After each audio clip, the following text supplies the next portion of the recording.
मित्रों नमस्कार, मैं GSL पांडे आज आपके लिए हिंदी में रस लेकर आया हूँ। रस ये लघुत्तरीय प्रश्नों के अंतर्गत इसको समझाने की कोशिश कर रहा हूँ। आप ध्यान दीजिए, DLED के छात्रों, BEd के छात्र, CTET, TET अथवा हिंदी की अन्य प्रतियोगी छात्र इनका सदुपयोग कर सकते हैं, इनसे लाभ ले सकते हैं। तो पहला प्रश्न है, रस किसे कहते हैं?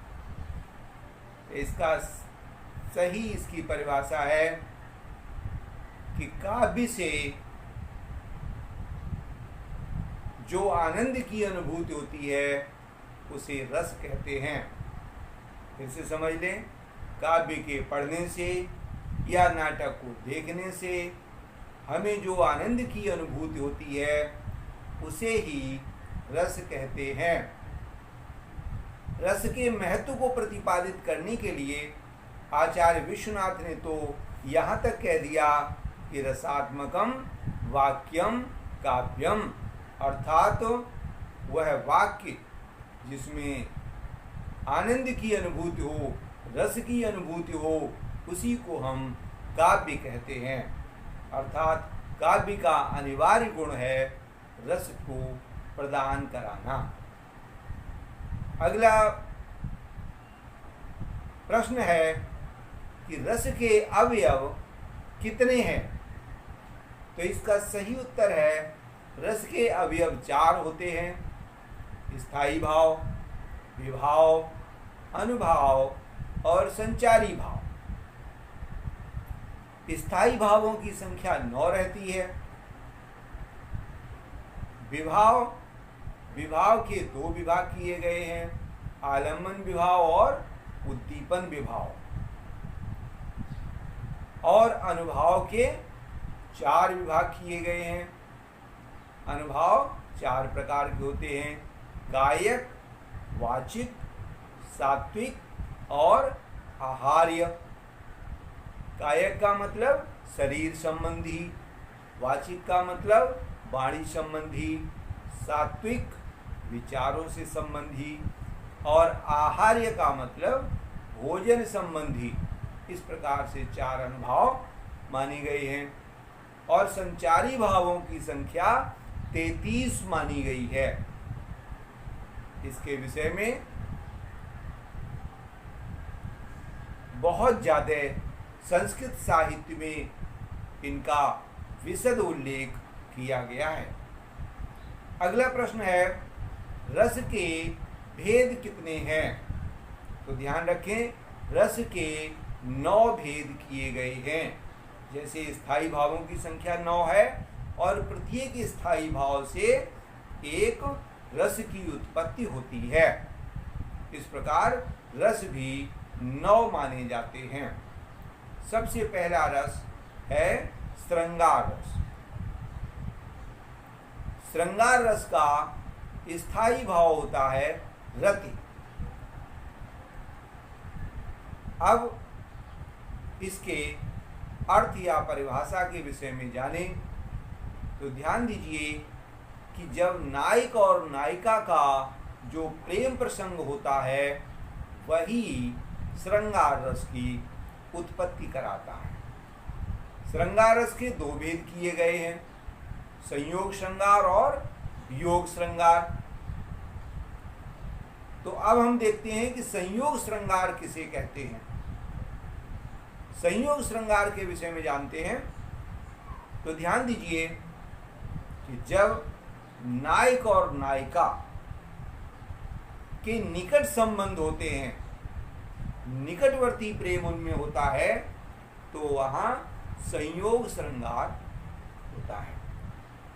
जैसे उनका साथ साथ नाचना, साथ साथ गाना, होली खेलना, ठिठोली करना आदि।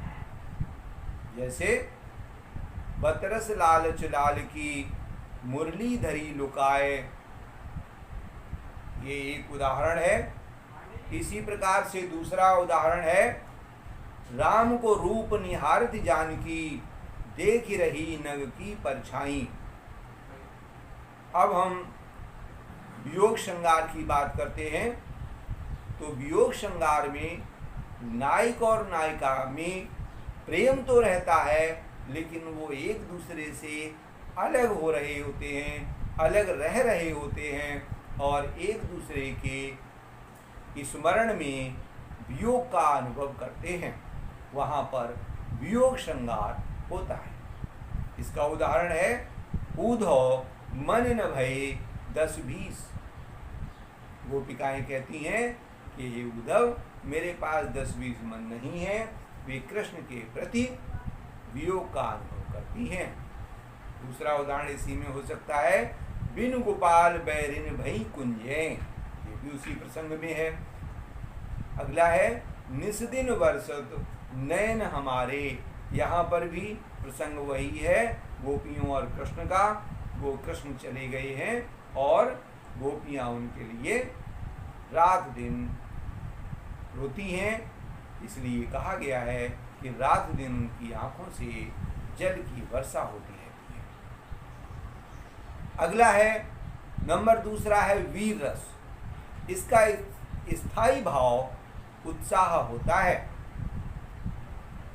इसकी परिभाषा इस प्रकार से हो सकती है कि विभाव, अनुभाव, संचारी भाव और उत्साह नाम के स्थायी भाव के संयोग से वीर रस की उत्पत्ति होती है। इसका एक उदाहरण देखें, साज चतुरंग सैन अंग में उमंग धरे, सरजा शिवाजी जंग जीतन चलत हैं। एक उदाहरण और तुम देख सकते हो, वीर तुम बढ़े चलो, धीर तुम बढ़े चलो, संग हो न साथ हो। इस तरह से अगर इतना भी लिख देंगे कि वीर तुम बढ़े चलो, धीर तुम बढ़े चलो, तो यहाँ पर भी वीर रस की उत्पत्ति हो रही है। एक उदाहरण और देख सकते हैं, बुंदेले हर बोलों के मुँह, हमने सुनी कहानी थी, खूब लड़ी मर्दानी वह तो झांसी वाली रानी थी। और इस रसों के क्रम में अगला रस है रौद्र रस।